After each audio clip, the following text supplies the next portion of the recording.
नमस्ते। आज हम भारतीय संविधान की एक ऐसी कहानी पर गौर करने वाले हैं जो अक्सर सुर्खियों में नहीं रहती, लेकिन जिसकी जड़ें बहुत गहरी हैं। मौलिक कर्तव्य। हमारे पास जो स्रोत हैं वे प्रतियोगी परीक्षाओं के नजरिए से तैयार किए गए नोट्स हैं। तो हमारा मिशन सिर्फ इन नोट्स के तथ्यों को दोहराना नहीं है, बल्कि उस सवाल का जवाब खोजना है कि संविधान में लिखी कुछ ऐसी बातें जिन्हें लागू कराने के लिए आप अदालत भी नहीं जा सकते, आखिर भारतीय कानून और नागरिकता के लिए इतनी जरूरी कैसे बन गई। बिल्कुल। आज की पड़ताल इसी पहेली को सुलझाने की है।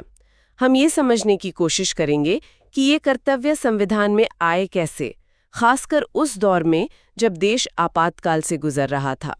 और सबसे दिलचस्प बात, ये दंतहीन दिखने वाले कर्तव्य असल में सुप्रीम कोर्ट के लिए कितने शक्तिशाली उपकरण बन गए हैं। चलिए इस सफर को शुरू करते हैं। 1950 में जब हमारा संविधान लागू हुआ तो उसमें नागरिकों के लिए सिर्फ मौलिक अधिकार थे, कर्तव्य थे ही नहीं। मुझे ये बात थोड़ी अजीब लगती है। मतलब संविधान बनाने वालों ने हमें अधिकार तो दिए, पर कर्तव्यों के बारे में सोचा ही नहीं। क्या उन्हें लगा कि भारतीय नागरिक अपनी जिम्मेदारियां खुद समझ लेंगे, या इसके पीछे कोई और वजह थी? यह एक बहुत ही जरूरी सवाल है। हमारे संविधान निर्माता वो दुनिया भर के उदारवादी लोकतंत्रों से प्रेरित थे, जहां व्यक्ति के अधिकारों पर जोर दिया जाता था। उनका मानना था कि एक लोकतांत्रिक राज्य में अधिकार ही नागरिक को सत्ता के खिलाफ सुरक्षा देते हैं। कर्तव्यों का विचार उस समय ज्यादातर समाजवादी या तानाशाही देशों के संविधानों में पाया जाता था, जहां राज्य नागरिक से वफादारी की उम्मीद करता था। तो शुरुआत में इन्हें शामिल न करना एक सोची समझी वैचारिक पसंद थी। अच्छा, तो ये एक फिलोसॉफिकल चॉइस थी। लेकिन फिर अचानक ऐसा क्या हुआ कि हमें कर्तव्यों की जरूरत महसूस होने लगी? जाहिर है इसका कनेक्शन आपातकाल से है। हाँ, इसका पूरा संदर्भ 1975-77 के आंतरिक आपातकाल के दौरान बना। उस समय की सरकार का मानना था कि लोग अपने अधिकारों का तो इस्तेमाल कर रहे हैं, लेकिन देश के प्रति अपने दायित्वों को भूल रहे हैं।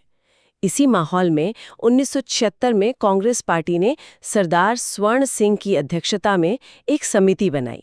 इसी समिति ने पहली बार आधिकारिक तौर पर संविधान में मौलिक कर्तव्यों का एक अलग अध्याय जोड़ने की सिफारिश की। और फिर आया वो मशहूर 42वां संशोधन, जिसे मिनी संविधान भी कहा जाता है। परीक्षा की तैयारी करने वाला हर छात्र इस संशोधन के बारे में जानता है। सही। 1976 के 42वें संशोधन ने संविधान में एक नया हिस्सा जोड़ा, भाग 4A। जी, भाग 4A, और एक नया अनुच्छेद 51A। इसी के तहत शुरुआत में 10 मौलिक कर्तव्य शामिल किए गए। एक दिलचस्प बात यह है कि स्वर्ण सिंह समिति ने तो सिर्फ 8 कर्तव्यों का सुझाव दिया था, लेकिन सरकार ने 10 को शामिल किया। और ये विचार, जैसा कि हमने पहले चर्चा की, तत्कालीन सोवियत संघ मतलब यूएसएसआर के संविधान से प्रेरित था। और जो 11वां कर्तव्य वो तो काफी बाद में आया है ना? हाँ, और ये 86 संशोधन प्रीलिम्स और मेंस दोनों के लिए एक हॉट टॉपिक है। 11वां कर्तव्य 2002 में 86 संशोधन के जरिए जोड़ा गया। यह हर माता पिता या अभिभावक का कर्तव्य बनाता है कि वे 6 से 14 साल के अपने बच्चों को शिक्षा के अवसर प्रदान करें। एग्जामिनर अक्सर एक ट्रिक क्वेश्चन सेट करते हैं, जिसमें वो अनुच्छेद 21A, जो शिक्षा का अधिकार है, अधिकार, हाँ, और अनुच्छेद 45, जो नीति निदेशक तत्व है, और अनुच्छेद 51A के मतलब कर्तव्य, इनके बीच के संबंध को पूछते हैं। ये तीनों एक ही सिक्के के 3 पहलू हैं, और ये दिखाता है कि संविधान कैसे अधिकार, राज्य की नीति और नागरिक के कर्तव्य को एक ही धागे में पिरोता है। ठीक है, तो ये कर्तव्य आपातकाल की देन है और यूएसएसआर से प्रेरित थे। अब सवाल ये उठता है कि ये कर्तव्य हैं क्या? क्या ये सिर्फ देशभक्ति की 10-11 बातें हैं, या इनमें कुछ और भी गहरा है? चलिए इनकी प्रकृति को समझने की कोशिश करते हैं। अनुच्छेद 51A में दी गई सूची को देखें तो इसमें एक बहुत ही सुंदर वर्गीकरण मिलता है।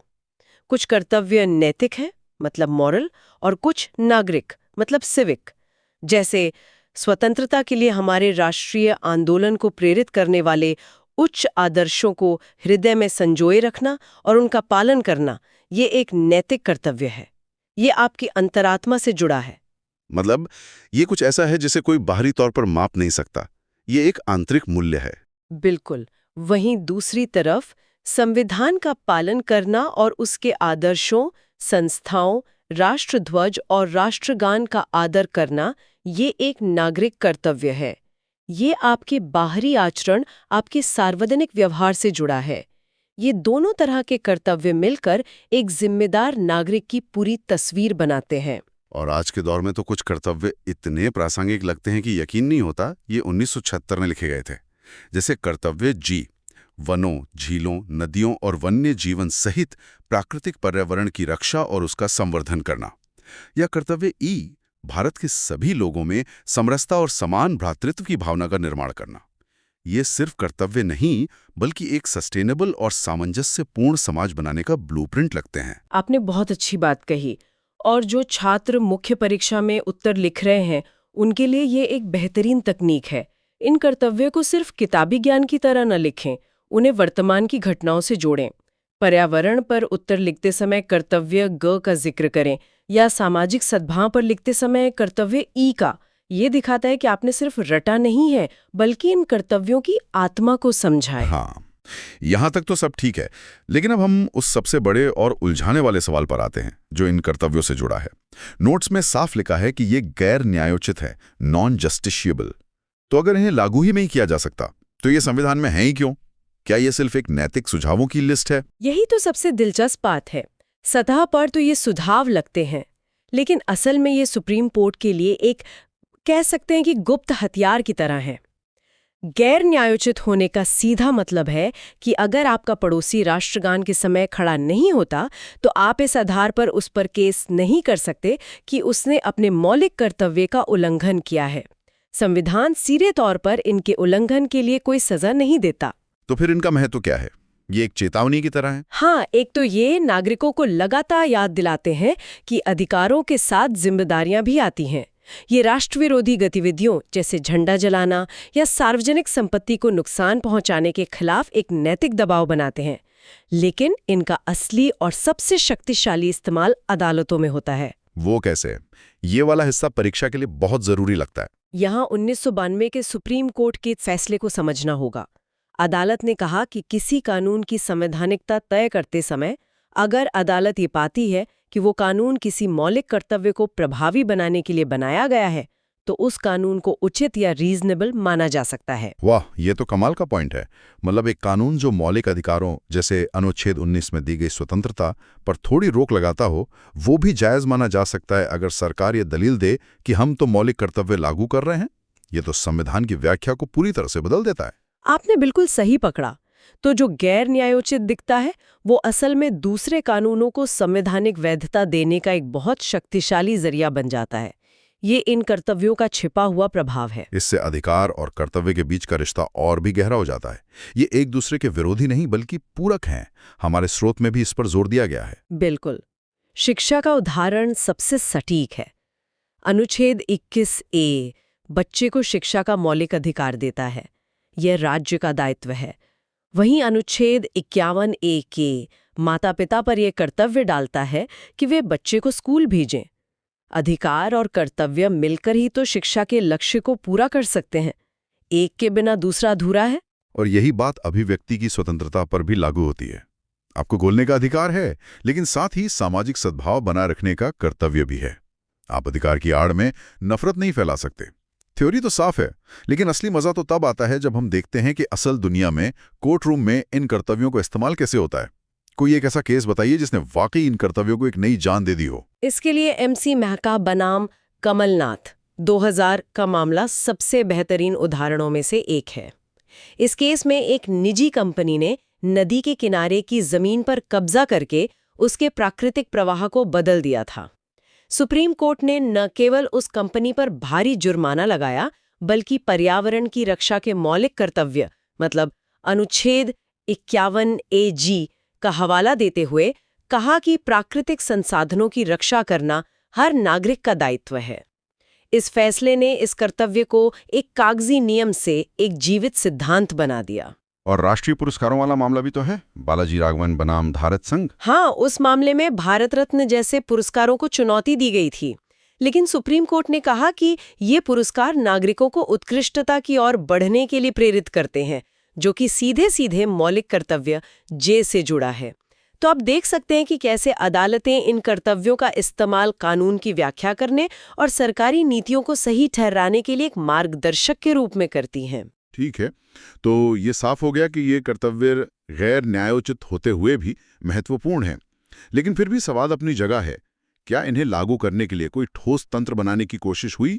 क्योंकि अगर सब कुछ अदालतों की व्याख्या पर ही छोड़ दिया जाए तो आम नागरिक के लिए इनका क्या मतलब है?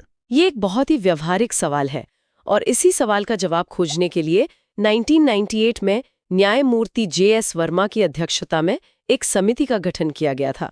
वर्मा समिति का काम ये पता लगाना था कि मौलिक कर्तव्यों को लागू करने के लिए क्या कानूनी और संस्थागत उपाय मौजूद हैं और क्या किए जा सकते हैं। और समिति ने क्या पाया?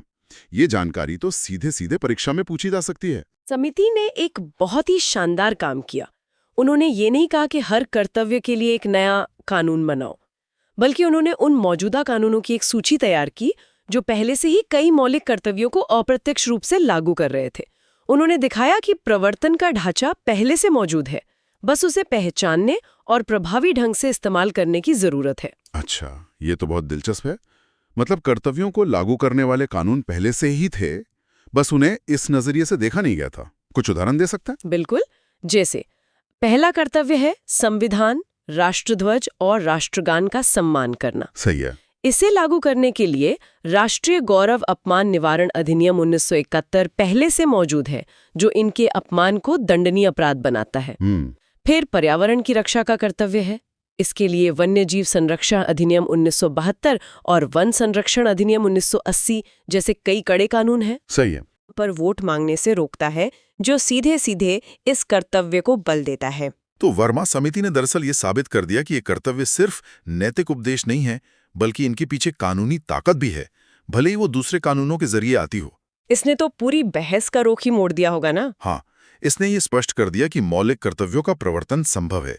ये केवल नागरिकों में जागरूकता फैलाने और मौजूदा कानूनों को ठीक से लागू करने का मामला है। तो आज की इस पूरी पड़ताल का सार क्या है? हमने देखा कि मौलिक कर्तव्य संविधान में शुरू से नहीं थे। उन्हें आपातकाल के दौरान स्वर्ण सिंह समिति की सिफारिश पर 42वें संशोधन से जोड़ा गया। आज हमारे पास 11 कर्तव्य हैं। ये गैर न्यायोचित हैं, लेकिन अदालतों के लिए कानून की व्याख्या करने में एक महत्वपूर्ण गाइड की तरह काम करते हैं। और वर्मा समिति ने हमें दिखाया कि कई कानूनों के जरिए ये पहले से ही लागू किए जा रहे हैं। निष्कर्ष यही है कि मौलिक शब्द जो इन कर्तव्यों से जुड़ा है, वो सिर्फ सजावट के लिए नहीं है। ये उतने ही बुनियादी हैं जितने कि मौलिक अधिकार। ये हमें याद दिलाते हैं कि एक जीवंत लोकतंत्र में नागरिक सिर्फ अधिकारों के उपभोक्ता नहीं होते, बल्कि राष्ट्र निर्माण में सक्रिय भागीदार भी होते हैं। अधिकार और कर्तव्य एक ही सिक्के के दो पहलू हैं, और एक के बिना दूसरा अधूरा है। बिल्कुल। और अंत में श्रोता के लिए एक विचार छोड़ते हैं। हमारे स्रोत में एक बहुत ही गंभीर बात का जिक्र है कि कैसे कुछ राजनीतिक नेता वोट के लिए समाज को धर्म या जाति के आधार पर बांटते हैं, और ऐसा करके वे भारत की संप्रभुता, एकता और अखंडता की रक्षा करने के अपने सबसे बुनियादी मौलिक कर्तव्य का ही उल्लंघन करते हैं। ये एक जरूरी सवाल खड़ा करता है। अगर कर्तव्य नागरिकों के लिए एक नैतिक दिशा सूचक हैं, तो सत्ता में बैठे लोगों के लिए उनकी जवाबदेही कैसे तय की जाए? क्या मौजूदा कानून काफी हैं, या हमें सार्वजनिक जीवन में कर्तव्य की भावना को मजबूत करने के लिए कुछ और सोचने की जरूरत है?